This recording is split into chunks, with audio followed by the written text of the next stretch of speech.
Good morning, good morning, good morning, good morning. Money, power, and politics. Enough is enough. Again with you this Friday morning. I think it's August, what is it, first, second, one of the days. I'm Robert Fortin Shield, along with my co-host, friend, and colleague, attorney Hassan Barnes. And we are here with you for another edition of Money, Power, and Politics. While our guest is still en route today, Hassan and I are going to take a moment or two to talk about some things that we think you may be interested in. One that jumps to my mind immediately is this whole Inspector General debacle in Baltimore County between the current IG Madigan and Kelly Madigan, I think her name is, and the young lady who's been proposed by the interim county executive to assume that role on a permanent basis. Hassan, why do you think people in Baltimore County need to look to somebody from West Virginia to be the Inspector General? So I thought that. I thought when she'd been interviewed and they asked her where she lived, even though there's no requirement in the charter of the county that she lived in the county or the state for that matter. But there was a question as to her being so far away, whether she can do a job. I don't think it matters. I don't think living in Virginia and commuting our way is an issue. My question is, why is there a big debate between the IG? I'm not sure what happened that led them to want to have a battle and fight over the current IG people support and the incoming one, which people may or may not support. Well, if I recall a little bit of the history, the controversy between the Inspector General's office and the office of the county executive began during the administration of Johnny Olszewski. Okay.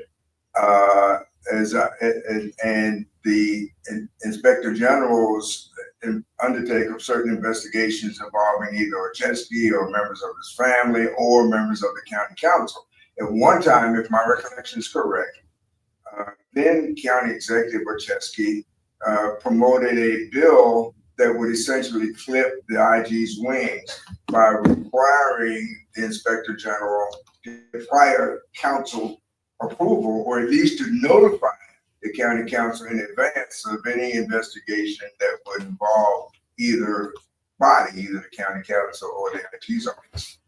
I also recall that the bill that to change that or implement that requirement was actually introduced by one of the candidates now seeking the county executive office, the council chair, Julian Jones. Well, the bill was DOA. I don't even think Jones ended up voting for it, if it ever came to a vote.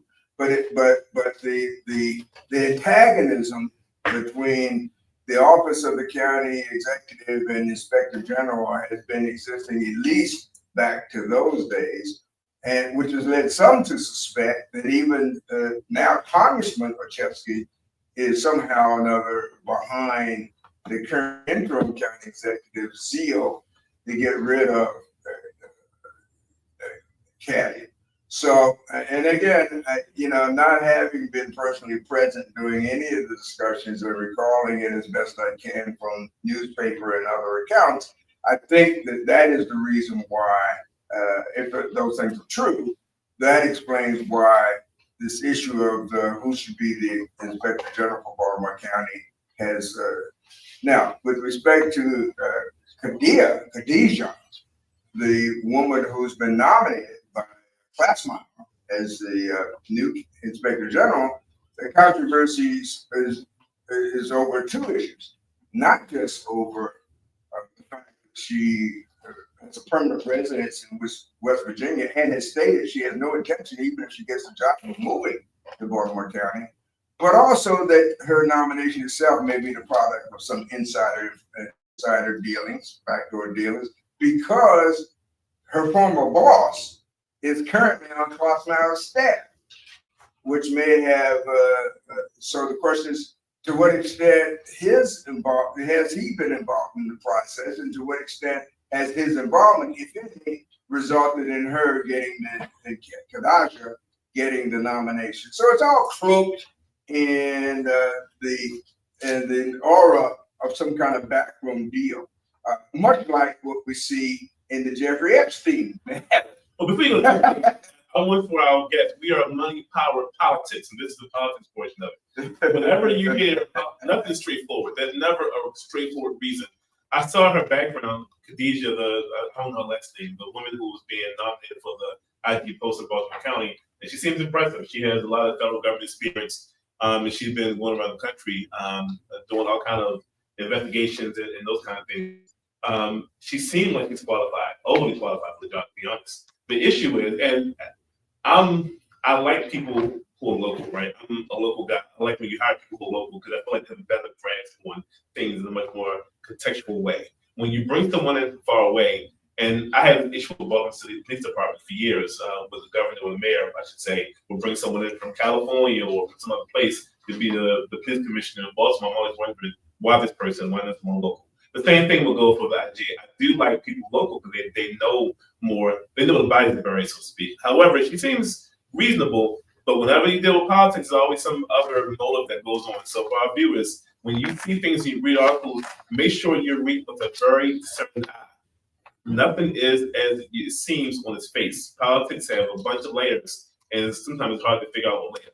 If Attorney DeShield is right, Bob is right, and in fact, people inside the administration are levying and get her to get the job. There's a certain level of self-dealing that the average voter and the average resident of Baltimore County don't recognize, don't understand. And when they're making their decisions or they're pushing their officials to make decisions, they don't have that kind of perspective. Well, and also the issue of qualification never seems to arise except in the context of somebody that's not wanted. I mean, you know, that's a wide open area. The only qualification to be president is to be old enough and a U.S. citizen. Yes. Doesn't require that you have a college degree.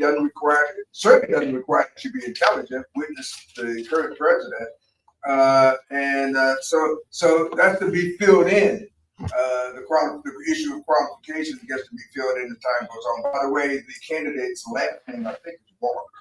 Is it Khadijah Walker? Walker. And her response to the residency issue was kind of interesting because she narrowed as much as possible according to Fox News. And God knows I hate to be quoted as relying on Fox News, but I'll do it today. She says, end quote, the residency was not a requirement for the job, and I don't think it interfered with me getting to work. Well, that's a very narrow perspective on what the residency issue really is. The residency issue didn't have anything to do just with how long it took you to get to work. The residency issue had to do with your familiarity with the county people, how county does business, who's who, if you will, and so forth. So she didn't even address that larger issue. She addressed it solely as a matter of distance between where she lives and her office. And we all know, for the most part, that can be covered remotely anyway, which is probably the way it was intended to be. Yeah, I want to switch anyway to one of my favorite topics. I shouldn't say favorite. One that certainly plagues 47, by 47 you all know Trump. Jeffrey Epstein. I found it humorous that Trump would say that Jeffrey Epstein came to Mar-a-Lago, Trump's Florida estate, and quote, stole these young women who were working in the spa and took them to his island, which Trump says he's never visited. He did that on 2 occasions, somehow gaining admission to Mar-a-Lago and spiriting off these young unwitting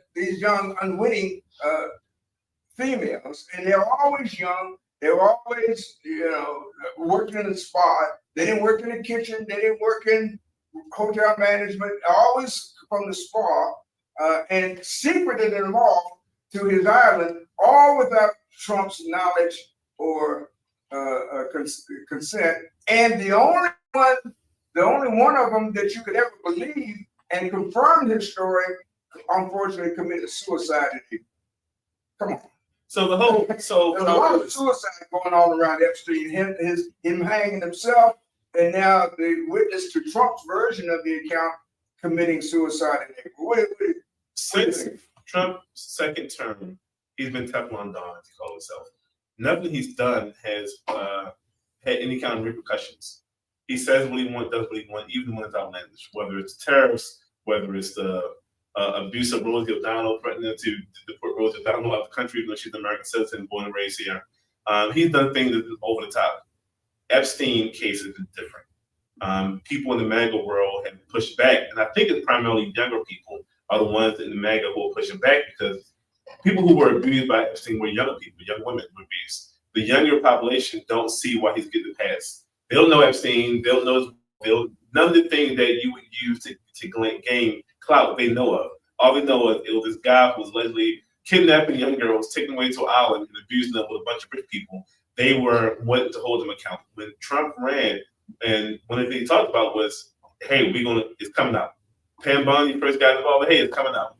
And then only to reverse course. And the MAGA world is pushing back. So that's why Trump is making these gaffes. He's trying to find some way to appease the people. Is it outlandish? Yes. To say, hey, you've been an employee, I'm an employee. To say someone came to my workplace and started kidnapping people and taking them away. And I'm still like, well, I don't know what I'm supposed to do. You can't kidnap some girls. You and I both be arrested. If you say, hey, my secretary was kidnapped on 2 different occasions and spirited away to be prostitutes, they would have threw you under the jail bar. And it wouldn't have been a question. It wouldn't have been a trial. They're like, come on, don't worry about handcuffs, getting back in the truck and stuff. It's outrageous and it's outlandish. And he says things because he can. So is it reasonable and real? No. But he's trying to find a way so that he doesn't look bad. And hopefully people buy it. He's been saying things that's not been reasonable forever, and they bought it. So he's trying another thing to flow there. It's gonna change. Because that one doesn't even, it don't pass the smell test. It sounds so outlandish. Even the kid don't understand, like, hold up, your employees get kidnapped by this guy? And Epstein isn't, if anybody's seen pictures of Epstein, he's not the biggest guy in the world. He's not intimidating physically. It's not like he coming and he's not on Schwarzenegger where he grabs somebody and throw him back the truck. He was a middle-aged guy, average size, average height, didn't seem particularly strong. The idea that he's going to come and use security. So for people who don't know, Mar-a-Lago is a huge facility that Trump has, and I haven't seen him. I'm certain he has security. I'm certain he has people who break there to keep me secure. And no one security guard, not one person, the busboy, no one can stop a random middle-aged white guy from stealing girls out of the back or front. It doesn't make sense. There's no picture, there's no video of it. Mar-a-Lago has cameras. So if he was spiriting away people, you would see him take them into the back of the truck. We don't have it. Well, Trump said that he stole them. I assume he meant that in some figurative, no, not literal way. But who knows? You're right. Trump says anything, and his mantra seems to be, "Who are you going to believe, me or your lying eyes?" I mean, but the issue has been for me. I don't think people believe him. They don't care as much as other people. So when he says things, people know he's full of it. They don't care because he's doing what they want him to do. Well, yeah, and that raises another interesting point, is that his MAGA base seems to be around not based upon how much he can do or promises to do or has done for them, is how much he can harm people they don't like, which is an odd circumstance.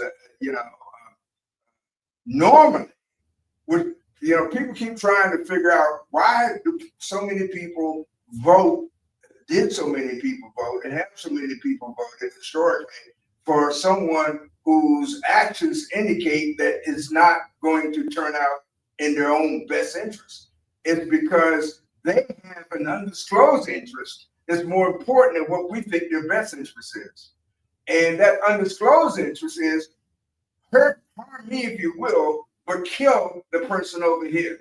And that group over here, as the judge recently found, is largely composed exclusively or comprised exclusively on the basis of color.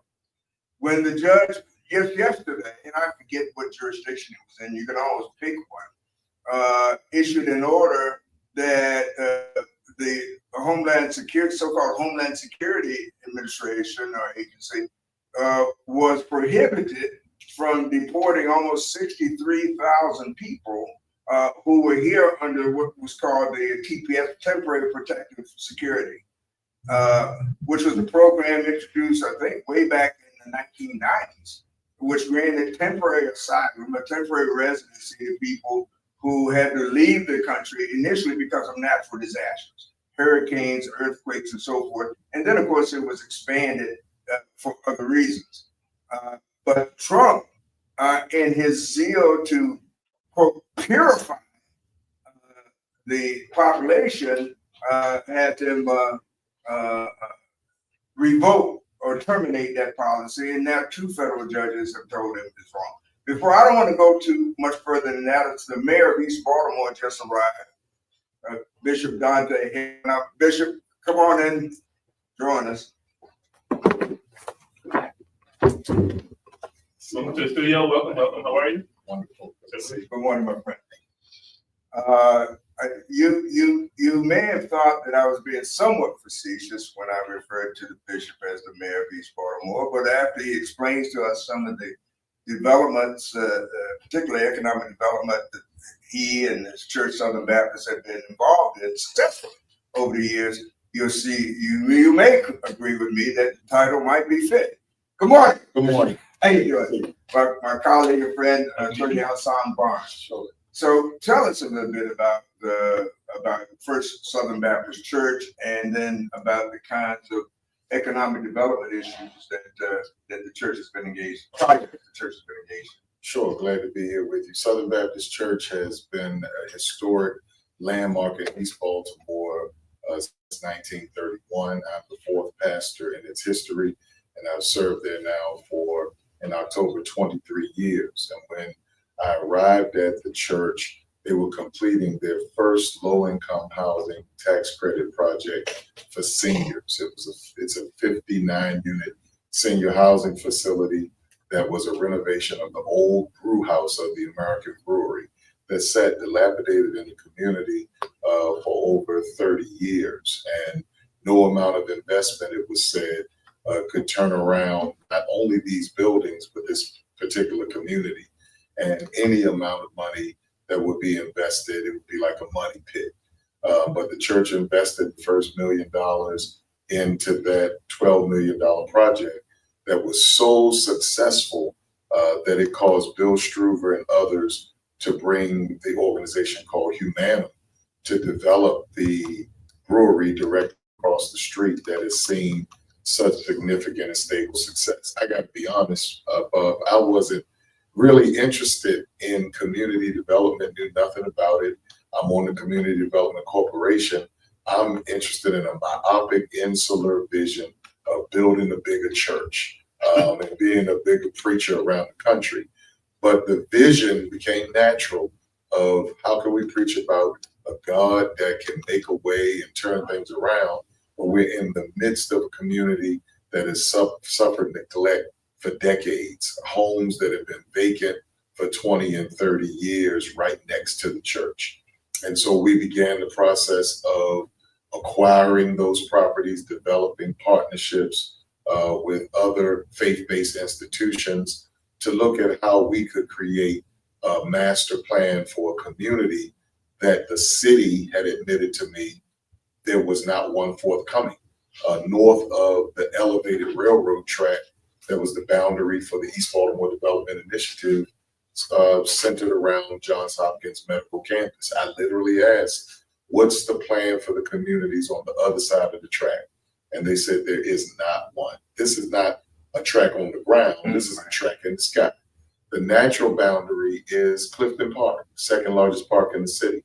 And we drew a map, included Hopkins in it, but then noticed the more natural boundaries of East Baltimore, developed footprints of influence around each church with a covenant not to compete, to build affordable housing from the strength of our churches, as well as other mixed use opportunities, developments, and amenities to support families that we wanted to see come into the community and existing residents. That plan has since been adopted by the city's planning department in September 2018. It's called the East Baltimore Revitalization Plan. And I'll finish by saying within our footprint, Southern Baptist Church the Mary Harvard Transformation Center Community Development Corporation, we've since developed another 62-unit senior housing facility, the one that was burned when it was 50% completed during the uprising of Freddie Gray. We rebuilt it a year to the date of the fire. It has enjoyed being leased up since day one because people want to live in the communities of their rearing. We also acquired the old Bugle Laundry Factory just adjacent to it. It was 35,000 square feet. We demolished it. And now we've broken ground on a $32 million, 120,000 square foot health and wellness center where Johns Hopkins Medical is one of our anchor tenants, supplying affordable health care, their job development opportunities in the facility. And just across the street, we're developing a Southern Views multifamily housing project that'll break ground next year, while at the same time renovating our first senior housing project. And we've acquired probably 15 acres more of property to do more high density development with mixed use property development, first floor walkable retail to develop economic opportunity. We know, and I conclude with this statement, that if you're going to transform communities of urban blight and neglect, it takes a balanced focus on affordable housing, job or employment development opportunity, real employment for the underemployed and the unemployed. And it takes early childhood education, Head Start, as well as public safety and transportation, just to name a few of those things. And we're the incubator for all of those things in our footprint of influence. Okay. Speaking of the employment sector, which relates directly to income, much of the East Baltimore community, many of the households have, according to statistics, live on or survive on about 67% of the median household income of certain other parts of the city and certainly parts of the surrounding counties, Baltimore County and even Harford County. What activities, if any, has the church or the Mary Harvard Transformation Center been involved in to actually provide not just employment, but employment at a level that's family support? Sure, we recognize the economic hardship. We're below the poverty line of the state and the city in communities like ours. And the key point for us is how do we retool and train people for jobs that are not being automated, because automation is clearing everybody out of positions. What the church has been engaged in are programs that teach para-teaching, because you may not be able to go directly to college, get an educational degree, but being a para-teacher is the next elevation beyond just being a substitute teacher. How we are engaged in cybersecurity training. We're actually developing the Southern Bridge Career and Education Center that looks at how we do business incubation centers for our people and providing space, how we do para-teaching, cybersecurity teaching, how we do entry-level medical positions and pharmaceutical training. And in that same space, we do early childhood and Head Start, that we are capturing the imaginations, the energies, and the talents of our young people early before they get a gun in their hand at 9 and 10 years of age. How we capturing our farm to table message and our culinary and developing those businesses. And we've partnered with the Dwyer Workforce Group, that is a subsidiary of CFG Bank, who is one of our tenants in the Mary Harvard Transformation Center, that's graduating quarterly about 40 students in those entry-level medical positions, and not just training them for jobs and getting them certified, which is critical, but giving them those wraparound skills to be able to even get to work, to be able to have a mind to stay in a facility or on a position for 8 to 10 hours in a day. We're really trying to capture where people are and give them the tools to move forward with sustainable employment while living in a community of diversified income. Because let's face it, everybody is not able to live at 60, 70% AMI. There are those who have to survive at 30 and 40% of AMI. But how can we create not just gentrification, but build off of the gentrified community for a more diversified and stratified income in the area? And so our church is our CDC is very directly engaged in what are the jobs that we can get people certified in quickly, and how can we be attentive in mapping out that process. Sean? Yeah, question on that, and that's a huge idea, right? Bringing jobs into communities, East Baltimore, West Baltimore, South Baltimore is hard, right? So those are big ideas, and the population don't always recognize those jobs as being something. I tell people all the time, I'm an attorney by trade. Electricians do way better than lawyers do. They don't have to go to law school and they can start hit the ground running and do well for themselves, take care of their family. People don't realize that. Plumbers do fantastic. If you call a plumber, you pay them. It doesn't matter what they charge you, you pay for it. Our young men haven't always seen that as being a valuable option for them. And as far as the training and getting other jobs, how have you guys been able to convince young people, I'm assuming primarily men, but I'm sure women as well, to come in and get the training and do the jobs that may not be taken by AI or taken by tech? Great question, Hassan. Listen, in this area of development that I've been walking in with contractors and the like, there's so many people around the table that don't look like us. From the architect to the structural engineer, civil engineer, the plumbers and the trades persons alike, they don't look like us. And I'm watching millions of dollars come into our communities that's not going into our pockets. And so I'm an advocate now to say, hey, man, there's wealth here. We're missing bags of gold in rebuilding our own communities. This is, and I always joke with my wife, she used to say, you're the slumlord. You're using up all the church money to buy the slums. But another developer said to me, we never saw the opportunities now that we see here. This is an opportunity, and we're doing town halls with our contractors and interesting people in gainful employment and getting them trained up and certified to take on these positions. As people see our community being built, I was accompanied by the president of Johns Hopkins University, walking through an alley, showing in the community garden. There are 50 people on the corner inebriated. Pastor, what you doing out here? I said, I'm with the president of Hopkins. What both of y'all doing out here without security? And they began to corner us to talk about, we love the housing that you're building. We want to live in it. If we come to your church to be trained, can you guarantee us to get a job so we can live in places like this? The people want the opportunity. We have to bring it to them, show the path, give people a vision for their lives.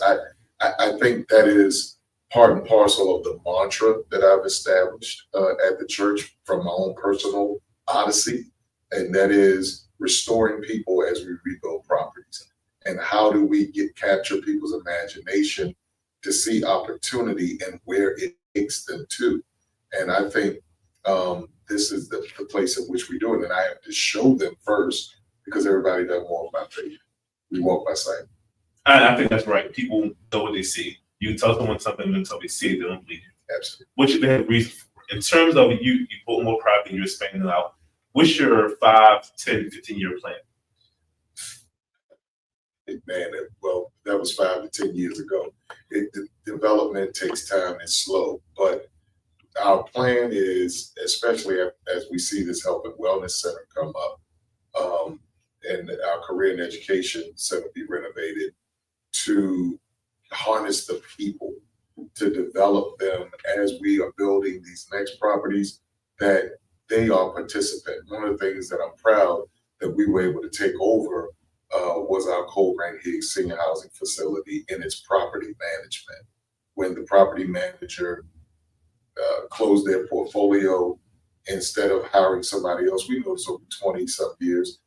They didn't care about our property and our residents as much as we do because we live there. We live with those people.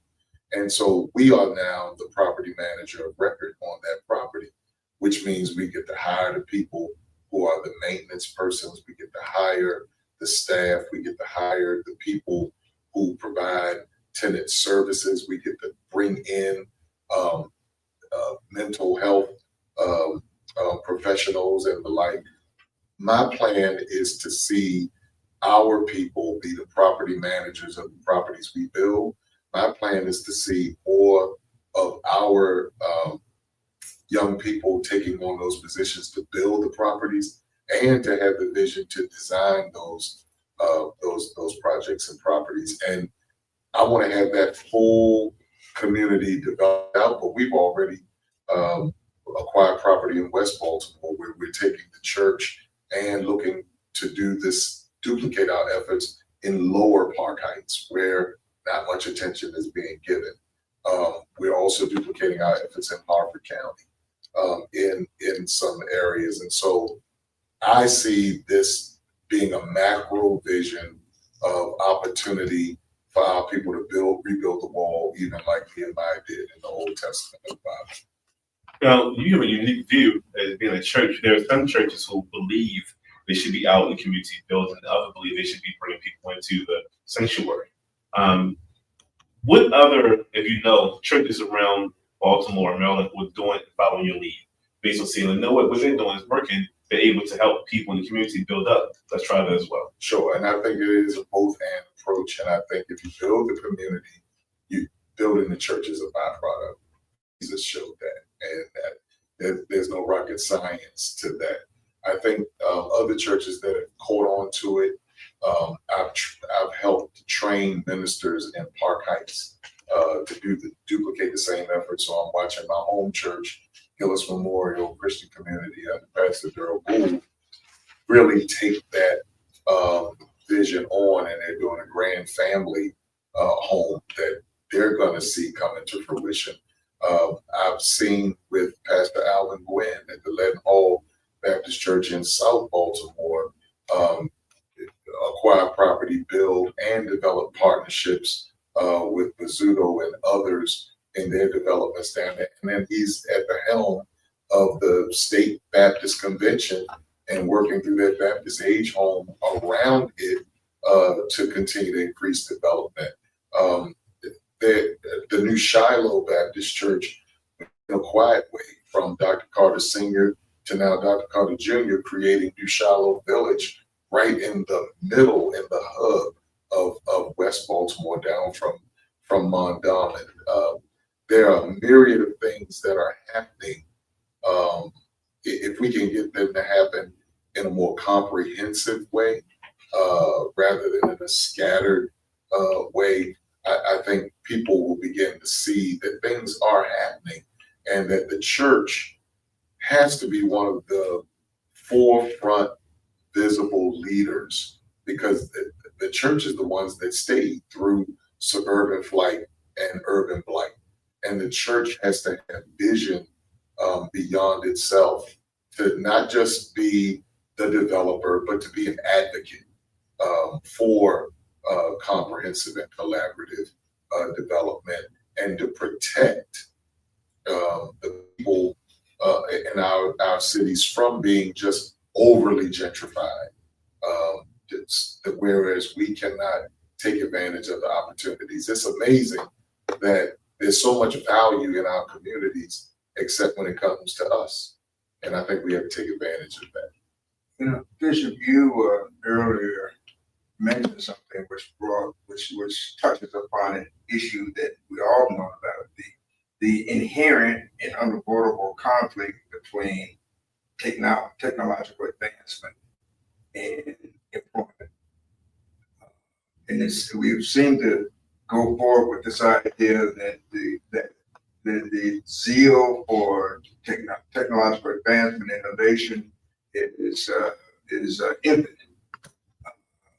rather than, as we say in our title, enough is enough. So, and we know that technology, whether it be AI or containerization, that's in the offshore industry, are often results in the loss of job opportunities, the loss of funding.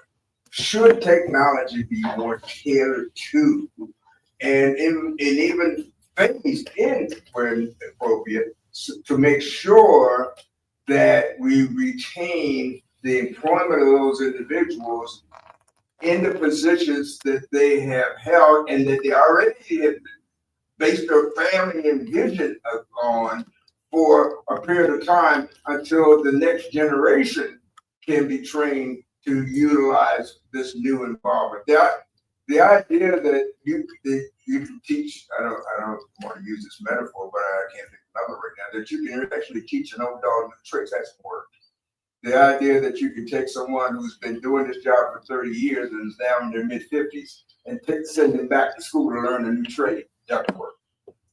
So should technology be vital to respect and acknowledge humanity? Man, wouldn't it be wonderful if those who are ahead will wait for those who are behind to catch up? I don't think the world works that way. In a capitalistic society, those who are behind get left there. And it is incumbent upon us to force ourselves to learn and to force the next generation that's wasting time and energy and precious brain cells to focus, or they will be replaced.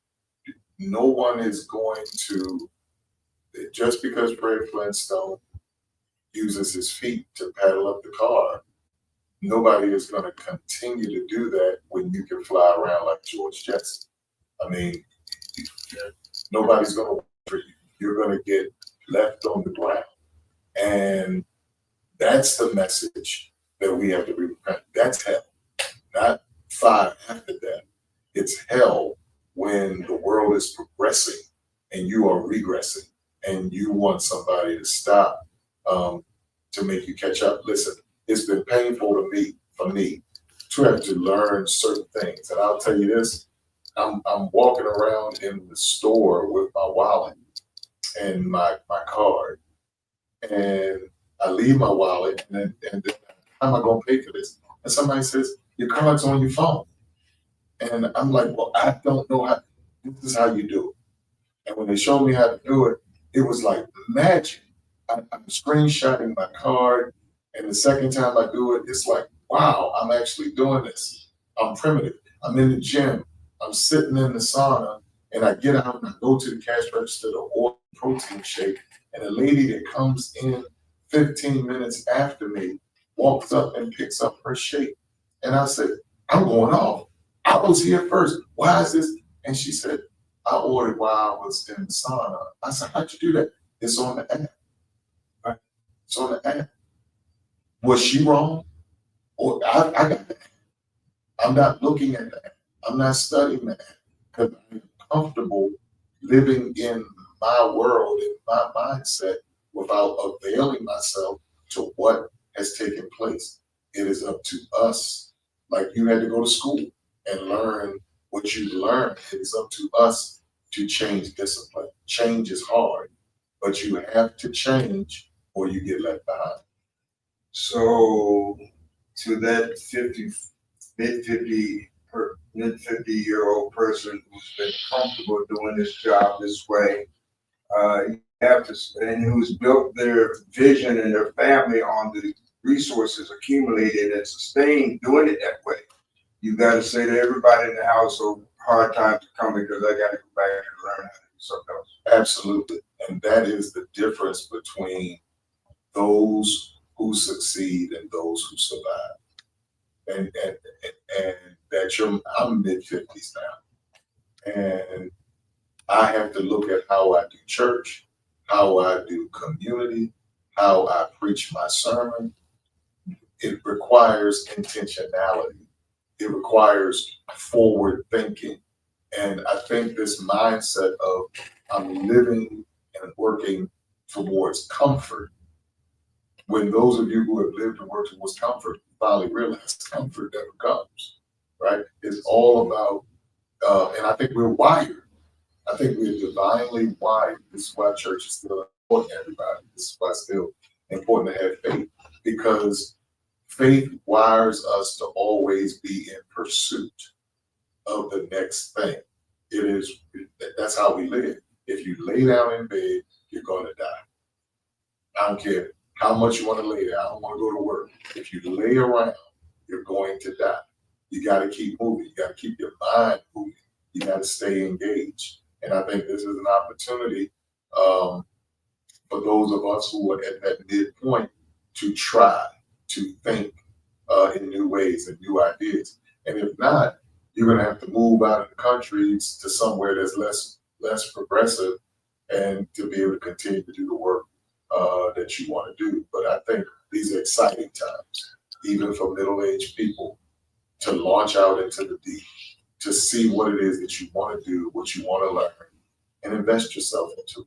I think you may have a unique view, because many people of the age range aren't thinking that way. They're not thinking that they can stop and go back and learn more. They're thinking all this stuff is a waste of time, and we got to find a better way. So I think you're right. I think both you guys are right. But it's a harder thing to tell someone who's doing things one way their whole life to change. And that may take some work. Sure, absolutely. And I think that's the message we have to preach. I think that's how we have to help people. Because if you think it's a waste of time, you're not going to have much time. Well, it sounds like survival of the fittest and the law of the jungle. I mean, that the notion that anything should be without measure, can never reach a point where enough is enough, is part which in another setting translates into greed. And greed and the desire for more and more and more and more is at the heart of the tremendous disparity that we now see in terms of wealth and resources in this country and around the world. So there has to be, at least in my mind, a time when every system, no matter how visionary, must at least acknowledge that there comes a point where enough really is enough. Yeah, I agree. I don't disagree with that, but that is not the way the world and the spirit of the world is set up. I think, greed, and on the other side of that, slothfulness. What are we wasting? And when it comes to technology, it's amazing. Older adults have no problem being consumers. You see more older adults in social media and in the trappings thereof, consuming, and they love technology in that regard, but they're not producing in that regard. And so it's not that we don't have the capacity. I don't think we have the desire and the passion to learn, and I think we have to. That the world is forcing us to, or we're going to become obsolete. Would you agree that you mentioned the word capitalism, which is a good word, or it's a dirty word, socialism? So I don't have a problem. But would you agree that capitalism, as it currently exists and as it has evolved over years, ultimately depends on the majority of people having desires only to be workers, not to be innovators, not to be entrepreneurs, but to work to sustain those who are? Absolutely. And where capitalism has to do with you're saying is invest more. What the government has to do is invest more money into the system that would enable people to have a leg up there. This is where government plays a role. When it comes to enough is enough, I think it's our politics that have to be aware of all the people and where people are with opportunity. And at the end of the day, it is about money and the creation of money that enables persons to survive and thrive in the places and spaces where they are, while we retool generations for the next level. And I think that's the role of government, that government can put, can bridle capitalism, and bridge that gap between the wealthy and the middle class and the impoverished. That's why we need good government. I would say the bottom has a different view on capitalism. I was talking to an immigrant from Russia maybe a year ago. She's in Baltimore, has a business she does driving. And we were talking, and she grew up in Russia. She was talking about how people want America to be much more open, and she came here because it was capitalist back home in Russia. How hard they were for because they weren't capitalists. They lived in buildings, they shared back from the neighbors, they and she saw it being in the U.S. was an incredible opportunity. The government, in my mind, doesn't see capitalism. It sees we get as much as we can for ourselves and the rest can figure it out. Capitalism is a system. The goal isn't having masses do anything but be there. The government, in my mind, they're going to bridle capitalism. Either you're capitalist or you're not. You're capitalist, the idea is to do as much as possible to build as much capital as possible. Well, the masses don't know how to do that. Every person don't know and don't think in those terms. Citizens don't teach. When you're in school and you're learning about politics and the world, you don't learn you don't learn to be Steve Jobs or be Zuckerberg. It doesn't cross your mind. You get told to get a job and take your family. That's different than capitalism. So what you're taught isn't capitalism. What you're taught is being a worker. And the government relies on that because the government has no incentive for them to actually make to bridle capitalism or make a middle ground between the wealthy and the poor. There's no incentive at all. So they create socialism to pacify those who can't capitalize. But the biggest feeders of the government are the government is for to protect the people from the wealthy is for the impracticality of fallacy, because if it wasn't for the government, there wouldn't be a Tesla. If it wasn't for the government, there wouldn't be another government. All of the wealthy feed off of the government that's supposed to protect them protect the people from them. And they do it because capitalism means make as much money as possible. So if you're a billionaire, you can go to a senator and say, hey, we'll support your campaign. So people do things because they want more money. Because capitalism, the government isn't geared towards Elon Musk. But when Elon Musk walking around and say, hey, we'll build a plant in your town, in your state, it was a perverse incentive. We wouldn't know who Elon Musk was if it wasn't for the $425 million grant that he got from Obama. We wouldn't. When Elon Musk say, I'm building California, they're thinking we got jobs for the people. People who his jobs are everyday people. Now, they're not want to make the best dollars Elon is. But when you tell a politician, hey, I will give money to your campaign and I'm building a plant in your location, of course we'll give you a grant. It's the way to pull money out of the people and bring it back in the pockets and totally do the right thing. So can everybody be rich? Of course not. So there's no value that's and everybody don't want to be. Most people don't. Everybody don't want to be rich. The push to be rich is not from those who are, it's for those who want to be.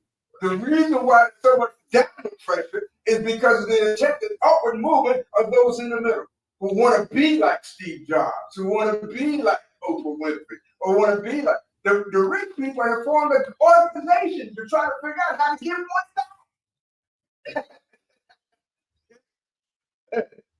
This is it. We got to get the bishops out here again. We've got more time because we got to figure out whether enough really is.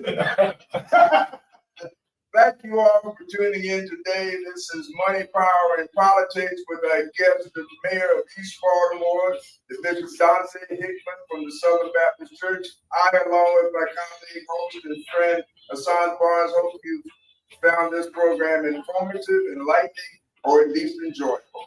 See you again next Friday. God willing. Hey, guys. Thank you.